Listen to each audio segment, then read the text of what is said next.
नमस्कार दोस्तों, आशा करता हूँ आप एकदम बढ़िया होंगे।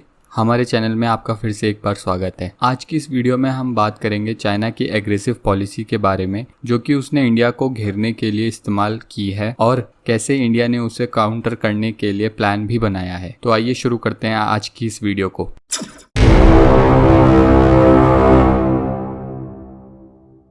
आप सब लोगों को पता ही होगा कि इंडिया आज की डेट में कैसे इंडियन ओशन में डोमिनेट करता है। आज की डेट में इंडियन ओशन में कोई भी कंट्री ऐसी नहीं है जो इंडिया को अपोज कर सके या फिर इंडिया की प्रेजेंस से खुश ना हो, क्योंकि सबको पता है इंडियन नेवी कितनी स्ट्रांग है। अब इसी से रिलेटेड एक और मुद्दा है ट्रेड का। देखिए, अगर हम सिर्फ चाइना की बात करें तो चाइना का लगभग 80% oil import straight of Malacca से होता है। स्ट्रेट ऑफ मलक्का एक नैरो पैसेज है जो कि मलेशिया और इंडोनेशिया के बीच से होके निकलता है। अब चाइना को डर ये है कि इंडिया के साथ वॉर की हालत में कहीं इंडिया स्ट्रेट ऑफ मलक्का को चोक ना कर दे। इसी वॉर के वक्त चाइना को जो ऑयल की जरूरत होगी वो उस तक नहीं पहुंच पाएगा। इसलिए इंडियन ओशन में अपना दबदबा बनाने के लिए और अपने ट्रेड रूट को सेव करने के लिए चाइना ने एक स्ट्रेटेजी बनाई है जिसे उसने नाम दिया है स्ट्रिंग ऑफ पर्ल्स, यानी मोतियों की माला। असल में देखिए, स्ट्रिंग ऑफ पर्ल्स है क्या। इंडिया को इंडियन ओशन में घेरने के लिए और अपने ट्रेड रूट को सेव करने के लिए चाइना ने कई सारी कंट्रीज के साथ उनके पोर्ट्स की डील साइन करी है।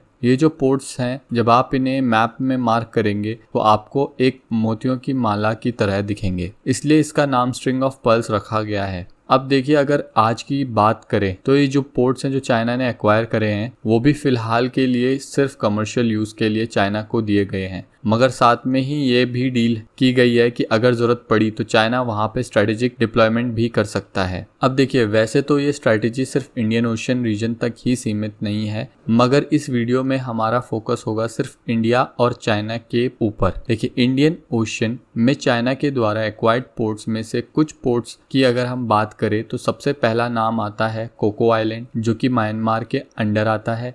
म्यांमार ने इसे 1994 में पीपल्स रिपब्लिक ऑफ चाइना को लीज में दिया है। हालांकि आज भी दोनों देशों की गवर्नमेंट इस बात को डिनाई करती है। ये पोर्ट चाइना के पॉइंट ऑफ व्यू से बहुत इंपॉर्टेंट है क्योंकि ये इंडियन नेवी द्वारा कंट्रोल्ड अंडमान आइलैंड के बहुत पास है। यही रीजन है कि इंडिया ने अंडमान एंड निकोबार आइलैंड में हाल ही के समय बहुत बड़ी इन्वेस्टमेंट करी है और ऑस्ट्रेलिया के साथ जो पैक्ट साइन किया गया था उसमें भी ऑस्ट्रेलिया नेवी को यहां एक्सेस ग्रांट किया गया है। इसके अलावा अंडमान एंड निकोबार आइलैंड को और मजबूत करने के लिए क्वाड ग्रुप का नया बेस भी इसी आइलैंड में स्टैब्लिश करने की बात की गई है। इसके अलावा जो दूसरा नेवल पोर्ट पीएलए के लिए बहुत इंपॉर्टेंट है वो है श्रीलंका का हम्बनटोटा पोर्ट। इस पोर्ट को 29 जुलाई 2017 में पीएम रानिल विक्रमसिंघे ने चाइना को 99 ईयर्स के लिए लीज में दे रखा है। वैसे तो ये पोर्ट भी सिर्फ कमर्शियल यूज के लिए ही चाइना को अवेलेबल किया गया है, मगर रिपोर्ट की माने तो चाइना कभी भी यहाँ अपनी नेवी की डोमिनेंस बढ़ा सकता है, जो कि इंडिया के लिए एक चिंता का कारण है। इसके अलावा बांग्लादेश का चिटगांग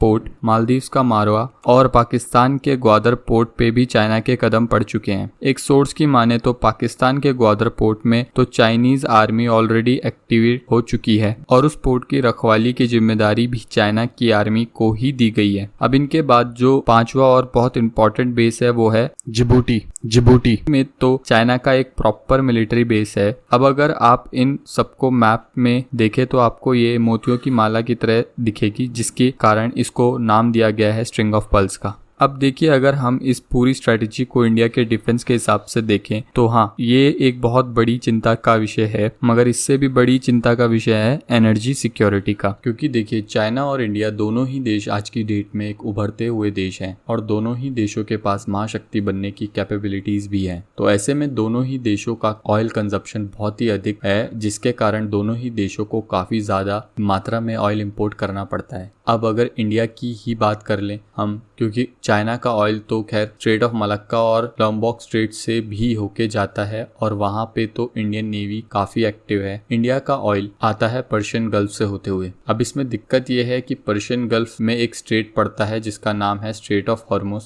तो कल के दिन अगर कोई भी कंट्री इस स्ट्रेट को चोक कर देती है तो उसे इंडिया को भी काफी नुकसान झेलना पड़ सकता है, क्योंकि ऐसे में इंडिया तक आने वाले ऑयल को काफी लंबा डिस्टेंस ट्रेवल करना पड़ेगा और हो सकता है कि वो यहाँ तक पहुंच ही ना पाए। अब ग्वादर पोर्ट में चाइना की प्रेजेंस से इंडिया को यही खतरा है कि चाइना जब चाहे स्ट्रेट ऑफ हॉर्मोज को ब्लॉकेट कर सकता है। इसके अलावा जिबूटी में चाइनीज मिलिट्री बेस होने के कारण चाइना चाहे तो स्ट्रेट ऑफ मांडेप को भी चोक कर सकता है। और इसके अलावा अगर कल के दिन चाइना साउथ चाइना सी के आगे बढ़ता है तो वो स्ट्रेट ऑफ मलक्का को भी डोमिनेट कर सकता है। तो अब आप सोचेंगे कि चाइना का ये प्लान तो मास्टर स्ट्रोक है और इंडिया इससे कैसे बचेगा, या फिर क्या इंडिया के पास कोई काउंटर मेजर्स हैं इसके। तो मैं आपको बता दूं कि हाँ, इंडिया के पास ऐसा एक बहुत ही तगड़ा काउंटर मेजर है जिसका नाम है नेकलेस ऑफ डायमंड स्ट्रेटेजी। अब मैं एक बात क्लियर कर दूं कि ये कोई ऑफिशियल नेम नहीं है। अब देखिए, इस स्ट्रेटेजी के माध्यम से इंडिया भी कोशिश कर रहा है कि इंडियन ओशन रीजन और आसपास के रीजन में इंडिया बाकी देशों के साथ कोऑपरेशन बढ़ाए और इसके जरिए इंडिया उनके पोर्ट्स को अपने बेसिस की तरह एक्सेस कर सके। अब इसमें इंडिया को काफी सफलता भी मिली है, जैसे कि Shanghai naval base in Singapore, जिसकी डील 2018 में हमारे पीएम नरेंद्र मोदी जी ने India Singapore बायलिटरल agreement for naval cooperation में साइन करी है। इस डील के अनुसार इंडियन नेवी इस बेस का इस्तेमाल कर सकती है लॉजिस्टिक सपोर्ट के लिए, जैसे कि रिफ्यूलिंग या फिर मेंटेनेंस के लिए। इस डील का फायदा ये है कि Changi naval base strait of Malacca के एकदम पास है, तो यहाँ से इंडिया अच्छे से स्ट्रेट ऑफ मलक्का पे नजर रख सकता है। अगर उसके फ्यूचर की बात करें तो मान लीजिए कि अगर कल के दिन इंडिया को साउथ चाइना सी में अपने कदम जमाने पड़े, जो कि इंडिया अब ट्राई कर रहा है, मगर फिर भी अगर इंडिया कल के दिन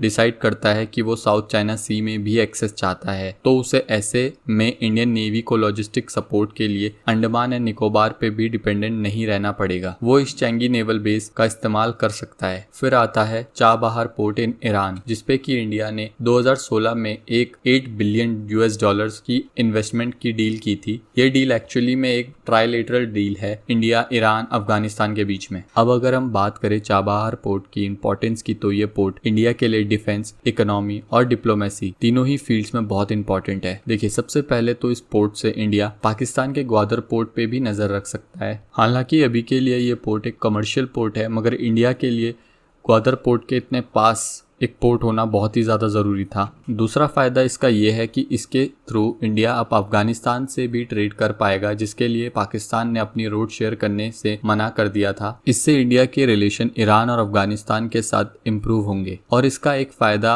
और ये भी है कि वहाँ से इंडिया को तजिकिस्तान में स्थित एयरबेस के लिए भी डायरेक्ट एक्सेस मिलता है। अब आपने आजकल कुछ न्यूज़ सुनी होगी कि ईरान ने इंडिया को चाबहार प्रोजेक्ट से बाहर निकाल दिया, मगर ऐसा नहीं है। दरअसल हुआ ये है कि कोरोना और लॉकडाउन के कारण इंडिया की तरफ से कुछ डिले हुआ है ईरान के रेल प्रोजेक्ट को लेकर। इसलिए ईरान ने यह कहा कि अभी के लिए ईरान अपने रिजर्व में से उस प्रोजेक्ट को स्टार्ट कर रहा है और इंडिया जब चाहे उस प्रोजेक्ट को ज्वाइन कर सकता है। लेटेस्ट न्यूज़ की माने तो इंडिया ने इस पे फिर से काम करना भी स्टार्ट कर दिया है। इसके बाद बात करते हैं एजम्पशन आइलैंड इन सीशेल्स की। सीशेल्स और इंडिया के बीच 2015 में डील हुई थी, जिसके कारण एजम्पशन आइलैंड में इंडिया को नेवल और मिलिट्री एक्सेस प्रोवाइडेड है। अब इस बेस की इंपॉर्टेंस ये है कि ये चाइना के द्वारा अफ्रीका में जो व्यापार होता है वो इसी बेस या आइलैंड के पास से होकर निकलता है। तो ऐसे में अगर इंडिया के पास यहाँ पे एक मिलिट्री बेस और नेवल बेस होगा तो इंडिया आसानी से अफ्रीका में चाइना के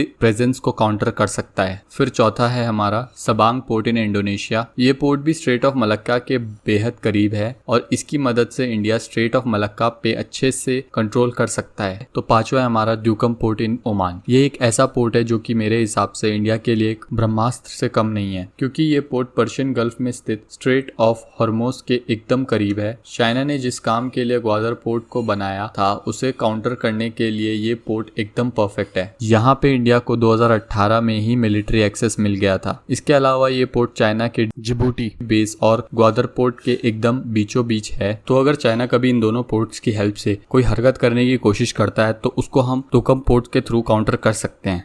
अच्छा, ये तो बात हुई इंडिया के डायमंड नेकलेस स्ट्रेटेजी की, मगर चाइना की स्ट्रिंग ऑफ पर्ल्स को काउंटर करने के लिए इंडिया ने और भी कई कदम उठाए हैं जिनसे चाइना काफी परेशान हो रखा है, जैसे कि ऑस्ट्रेलिया के साथ लॉजिस्टिक पैक्ट और फिर क्वाड नेशंस के साथ मिलिट्री एक्सरसाइज और फ्रांस और वियतनाम जैसे देशों के साथ अपने टाइज को इंक्रीज करना। और इसके अलावा आज की डेट में सारी south east Asian countries India के ही फेवर में है, जिसके कारण अगर इंडिया चाहे तो आसानी से साउथ चाइना सी में भी अपने कदम जमा सकता है। अगर अगर इसमें मैं अपनी ओपिनियन दूं तो मेरे हिसाब से चाइना जैसी हरकतें कर रहा है उसका जवाब इंडिया को भी वैसे ही भाषा में देना चाहिए। अभी इंडिया को जितना हो सके उतना साउथ एशियन देशों के साथ अपने कोऑपरेशन को बढ़ाना चाहिए। और जैसे कि आपने सुना ही होगा, अब इंडिया और जापान के बीच में बात चल रही है एक लॉजिस्टिक पैक्ट साइन करने की, जिसके बाद फिर इंडिया जापान के बेसिस को भी यूज कर पाएगा। और हाल ही में इंडिया ने वियतनाम के साथ अपने टाइज को स्ट्रॉन्ग करने की पहल भी कर दी है। इसके अलावा अगर हम बात करें चाइना की, तो मैं मानता हूं कि चाइना के पास 70 से ज़्यादा सबमरीन्स हैं और 2 एयरक्राफ्ट कैरियर हैं और उसकी नेवी इंडिया से ज़्यादा स्ट्रॉन्ग है। मगर इंडियन नेवी काफ़ी एक्सपीरियंस्ड नेवल फोर्स है और